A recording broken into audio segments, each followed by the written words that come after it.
You can't film anywhere inside the courthouse. It's just like taking a gun. Right.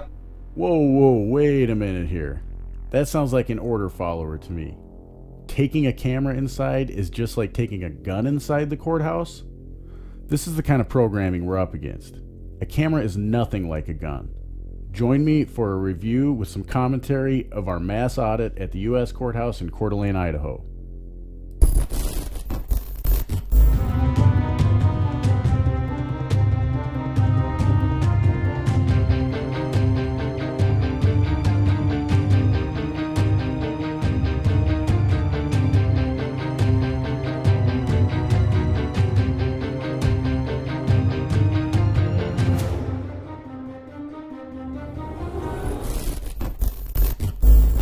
As you heard in my intro, this U.S. Marshal, Alex, is a little misinformed.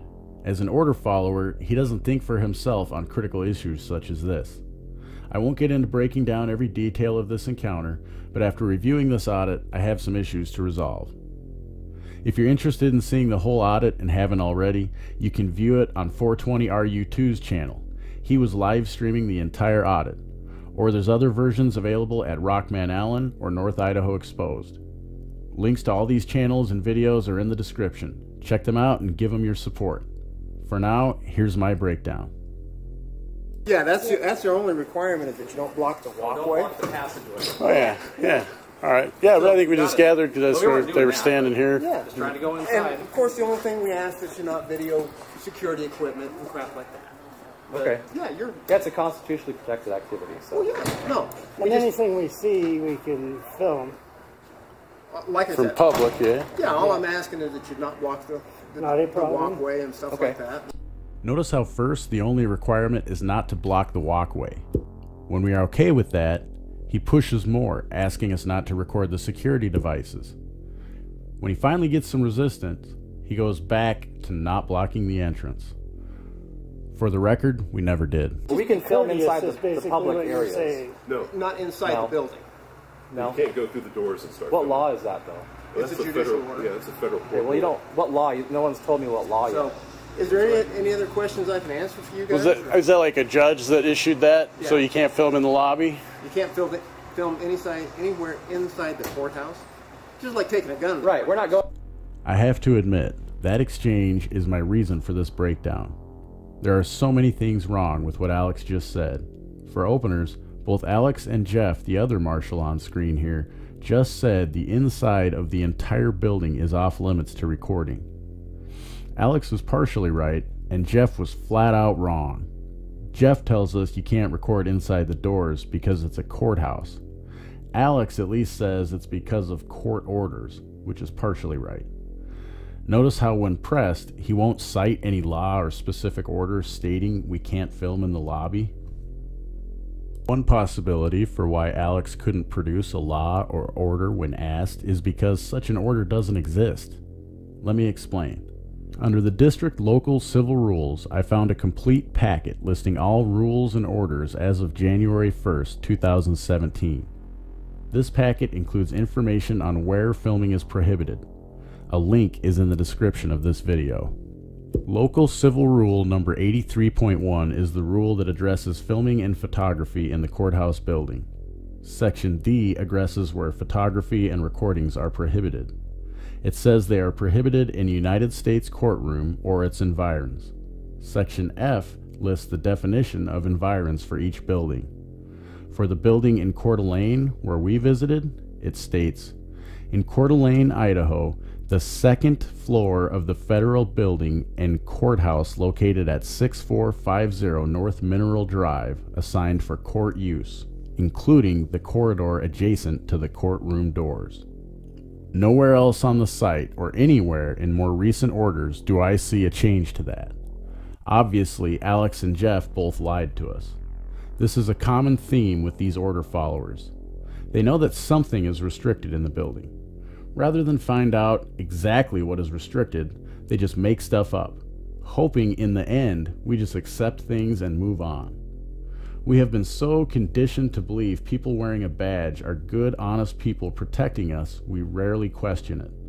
when in reality, they are just order followers, unwittingly pushing the agenda of our ruling class. Pushing it on all of us with the threat of force and violence, I might add. Speaking of conditioning, I have to address the whole cameras being the same as guns comment.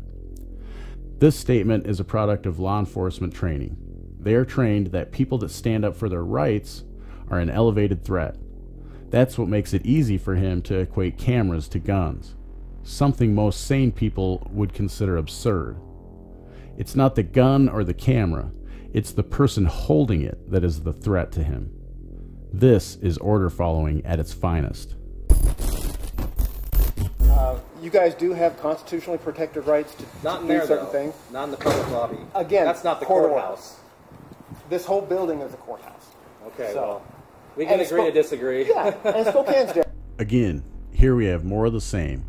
Alex using words and our lack of knowledge of this specific building and situation to make his job easier. If we don't really press him on going inside, he doesn't have to look it up and make sure, or even deal with us for that matter. Last thing we want is for you guys to do something on purpose or inadvertently that might cause you some problems. We don't.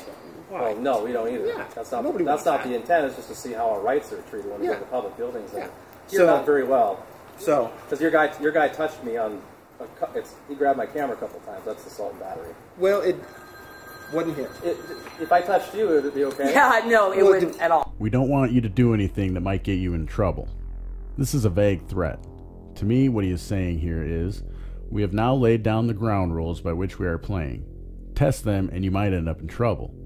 It doesn't matter to him the rules he has set for us are unlawful. Funny, when North Idaho Exposed mentions being battered, Alex just shrugs his shoulders. Republic and he both respond well with, it wouldn't be okay to touch you like that. Alex saying it depends on the situation might be true. However, if any civilian went hands-on trying to restrict a U.S. Marshal access to a building, especially a public one, I bet the result would be more than just a shoulder shrug. I don't disagree that it's important to stand up for your rights. All right, that's Do what not we like to disagree with hear. that at all. I agree. I took an oath to uphold the Constitution, Yes, sir. several of them throughout my Yes, career. sir.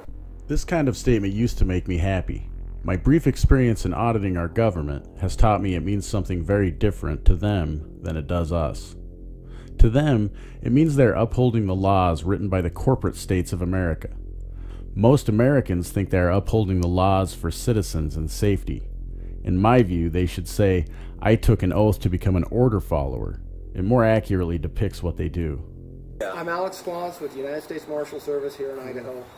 People will appreciate I you. wish you guys the best of luck. Thank in you. Doing what you're, I mean, Thank you guys you. are obviously very passionate about it, and there's nothing wrong with that. Like I said, we'll figure it out. We appreciate. Hey, I appreciate it. We'll let you get back to work, man. Thank you. Professionalism. Yep. In the end, I think Alex is a good guy, and we probably have more in common than we don't. My problem is when he is a U.S. Marshal.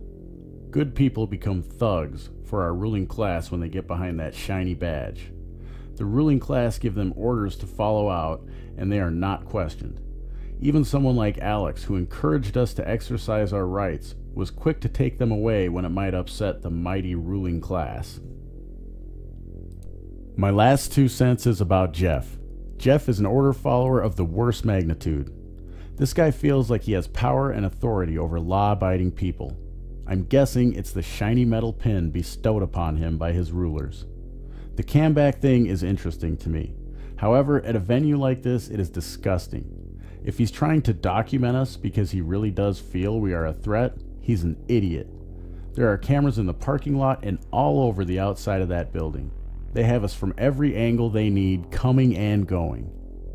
If it's not to document us, then why? Conditioning, folks. It's an intimidation factor for us and any other people who might get the silly idea of flexing their rights.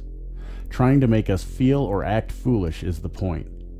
It's great propaganda if they can get the public to think that we are outcasts or foolish for questioning our rulers and their rules. At the very least, it is extremely unprofessional, especially to mock people who are contributing to paying your salary against their will. I hope you enjoyed this breakdown. Leave me a comment with your insight. Check out the other auditors who joined me. Links to their channels are in the description. Give them your support, guys. It really helps give us confidence. Better yet, charge your phone or pick up your camera and get some footage of your own. If you don't know how to get started, reach out to someone. Like and share this video with all your friends. Subscribe if you haven't already, and go learn a different perspective today. Until next time, Questionable Authority.